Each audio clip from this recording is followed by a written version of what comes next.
Mother's day එක ගැන තමයි මං ගෙනාවේ. ඉතින් මමත් අම්ම කෙනෙක් වෙච්ච දවස මට හරිම ස්පෙෂල් මේ තියෙන්නේ මගේ දුවමට හම්බ වෙච්ච දවස.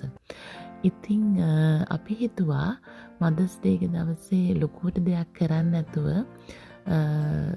එළියට යනවා කියලා.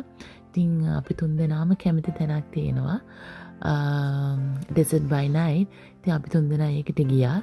ගිහිල්ලා මේ අපි කැමතිම විදියට ඩෙසර්ට්ස් ගත්තා.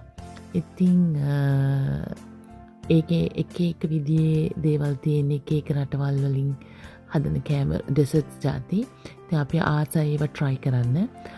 දැන් නම් ගොඩක් යනවා අඩුයි මොකද sugar වැඩිනේ ඒ නිසා. ඉඳලා හිටලා තමයි දැන් යන්නේ මේ වගේ විශේෂ අවස්ථාවකදී. ඉතින් අපි පොඩි ස්නැක්ස් ටිකකුත් ගත්තා. ඩෙසර්ට් එක එන්න කලින් මංචින් කරන්න. මේ මගේ පුරුදු කොෆි එක. ඉතින් මගේ හස්බන්ඩ් දුවත් දන්නවා මං ජීවිතේ සතුටුම වෙන්නේ මේ වගේ රස කෑම හම්බුනාම කියලා. මට ඒක හරිම ලොකු සතුටක්. ඉතින් ඒගොල්ලන් මගේ සතුට වෙනුවෙන් වැඩ කරලා තියෙනවා. දැන් ඇත්තටම ඉන්නේ ගොඩ ලොකු තෑගි භෝග ගන්න තැනක නෙමෙයි. ඉතින් අපි සැමරුව මදර්ස් ඩේ එක බලන්න. එහෙනම් බලලා මේ වීඩියෝ එකට කැමති නම් ලයික් කරලා සබ්ස්ක්‍රයිබ් කරලා නොටිෆිකේෂන් ගන්න ගිහිල්ලා එන්න.